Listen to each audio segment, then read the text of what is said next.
What is going on, everybody? Welcome back to Nintendo Land, and we just got a trailer for the winter themed update coming very soon, and I can't wait to dive into this trailer and talk about all the crazy things that they're adding to the game. Now, it's going to be probably impossible to detail everything 100% right now. We do have some brand new weapons, some brand new weapon kits, stages, and even Big Run announced, and a lot of other stuff to talk about. So I want to dive into this trailer and talk to you guys about everything new that's coming in this winter update. So help us reach 200,000 subscribers by the end of the year. We're getting super close. We're only 12,000 subs away, and you guys have been absolutely tearing it up lately. Thank you so much for all your love and support, and let's jump into the video. So first off, we get a look at one of the new stages, which is kind of Oriental inspired, almost like Chinatown. As you can see, the small confined village and the also big business building towers in the background, and that's what kind of reminds me of Chinatown from New York. But I absolutely love the design of this stage.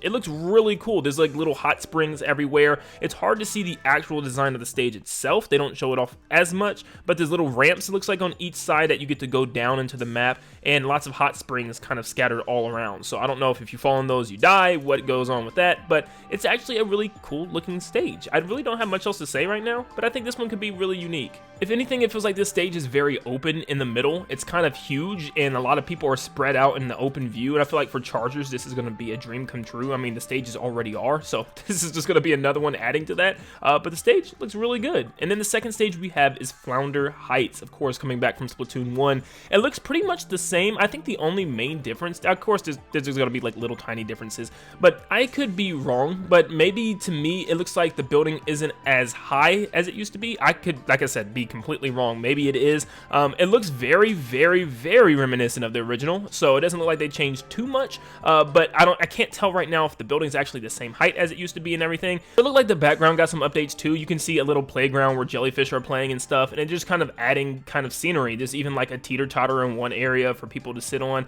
I think that's pretty cool, just kind of world building for the maps, and I really enjoy that. So going from left to right, looking at the new weapons, the one on the left is a brand new charger, and it's based off of a type of mechanical pencil or a replaceable stacked colored pencil, which I used to actually have these when I was younger in school, so it's actually pretty interesting, and those stacked colors have a reason to be stacked, because once you charge this thing up, you get 5 shots. Yeah, you heard me right, 5 shots to hit people, and it only takes 2 of them to kill someone, which means you don't have to recharge for a second shot. It's the first charger in the game that actually has anything like this. I also wanted to note that the pencil had a little eraser at the end in carvings on the pencil itself, and it's even going through a mini pencil sharpener at the end. It's just so many details. Now, as a charger main myself, I'm super excited about this one, but I still don't know how the actual mechanics work. Like, how do you keep that charge? I know with Splatoon and chargers, you hold down the R button in order to keep the charge, and you let go in order to release. So do you just keep tapping the R button after the initial charge? I don't know, but it's definitely playing like a semi-auto sniper, allowing for multiple shots at once. The next gun we have to talk about is a brand new shooter, which actually resembles a water gun heavily. I know they all do, but I mean, this one just looks like a super soaker. It even has a little pump on the bottom that you would pump in order to get all the water ready in the chamber and then fire far away. But super soakers and big water guns like this are normally known to shoot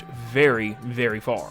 This looks like a bigger version of the splatter shot, and it shoots a lot further, but in a weird streamed line and not as quickly. You can see it doesn't have as much bloom as the rest of the shooters, because at the end, when they're finally stopped moving, all of the shots directed towards the enemy hit perfectly, and it only takes like 3 globs in order to kill them, so it must be extremely powerful as well, with pretty good range. You get a new kit for the Dapple Dualies, it looks like, because they are more of a bluish tint instead of the pinkish red that we're used to. Once again, going from left to right, we have a new version of the Luna Blaster, which is black instead of white, a new version of the Splatter Shot, a new version of the Mini Splatling, which looks a lot more sleek with that white design and the black turret, and we get yet another new weapon for the Rollers, which is a very interesting one that we're about to dive into now. I can't quite tell what this roller is supposed to be based on. It looks like some type of kid's toy or plastic or something, not quite sure. It's hard to tell from all the angles that we're getting, but it looks like this roller's main purpose is finally rolling. Look at how much terrain it's able to be covered with this roll. It is very wide and reminds me of the Flingza, but without obviously using the fling. Finally, we can actually use the roll portion, which tells me maybe it has more horizontal power and really almost no vertical, which would be a nice change from the Flingza, almost like the complete opposite, which is something that I think we need, something that actually makes the roller a roller now. It looks like it's got decent speed on the ground and it probably kills on a rollover, so this is something very interesting and something that I think we definitely need for the roller class. Then we get to see the vertical fling, and it actually shoots pretty decently far, so I really don't know what the main weakness with this thing is. If it has a really good vertical fling and really good painting on the ground, maybe it tells me that the roller part just isn't that fast as we think it is. Maybe it's still kind of decently slow and you're not going to just roll around and run people over normally. Also, getting a better look at the roller, it seems to be some type of giant pump tied together to the roller by some type of bendy straw, so maybe that's what allows it to kind of flip out and stretch out is from that straw portion. But yeah, I'm excited to get a new roller. I don't think this one's going to differentiate itself so much from the other rollers, but it's definitely worth getting into this game. Let's talk about some of those weapons again and their new kits that we get to see shown off a little bit. So the mini Splatling used to have Burst Bomb and Ultra Stamp, but now it's given Big Bubbler and Toxic Mist, making this one more of a defensive kit. Personally, I still prefer the other one with the Burst Bomb and the Ultra Stamp, but this is definitely a nice take on an additional version of this weapon, more of a defensive side. For Dapple Dualies, it used to be big support with Squid Beacon and Tacticooler. We don't get to see the special in this new one, but we do get to see a new sub, being the Torpedo, so maybe it's getting more of an aggressive class this time around instead of just support. Now, the Luna Blaster to me probably has one of the best kits in the game. It has Splat Bomb and a Zipcaster special, but this new one is giving it Fizzy Bomb, which is still a pretty good sub, but we don't know what the special is, so we'll have to wait and see. But to me, I don't think anything's going to beat that Zipcaster Splat Bomb combo. I just think it's really good, unless we get a Trizuka or something with this thing. And what's interesting about this is the Splattershot Pro was not shown a new version in the beginning of the trailer. It was the exact same version,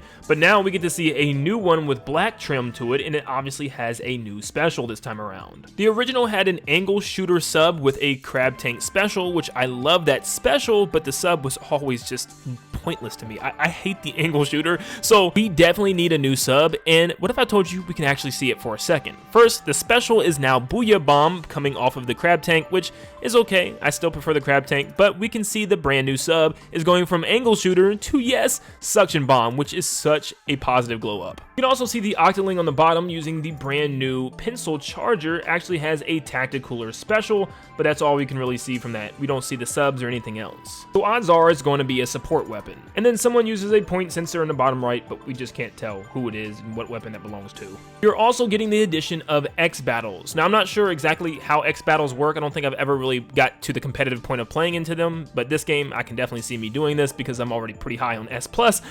So yeah, let me know in the comments down below, does it have a normal ranking? Like, is it like once you get to S+ 50, you then can enter X rank? I don't really know how all that works, but I'm definitely very interested in trying it out and seeing it and trying to make a goal for myself to reach that this game. Obviously, there's new gear too. I'm not going to go over all the gear because it's just too much. You know, you guys can see that for yourselves and see what you want to use and what you want to wear, but big runs are happening. If you look at the sky in the lobby, it's actually red and creepy this time around. Yeah, meaning that there is a big run event going on. There's also like news broadcasts going on all throughout the city too, and alerts everywhere. You can also see helicopters flying over the top of Splatsville, which is very entertaining because I love how this is feeling like an apocalyptic event. But we get to see this kind of going on Wahoo World right now, and it's just getting swarmed with different Salmonid, and this is going to be so cool. I can't wait to see how this is going to actually function, actually playing on a stage like this, so I am very interested in this. Yeah, this update looks like so much fun. The chill season starts December 1st, so I definitely will be covering everything about these weapons and even diving into the big run mode and everything to tell you guys all the information that you could have missed. So guys, if you enjoyed today's video, make sure you leave a like and subscribe to stay up to date on all things Splatoon and help us reach 200,000 subs by the end of the year. Thank you guys so much. You guys are amazing, and I could not have done any of this without you. But I will see you guys on the next Splatoon 3 video. Until then, see you next time, guys.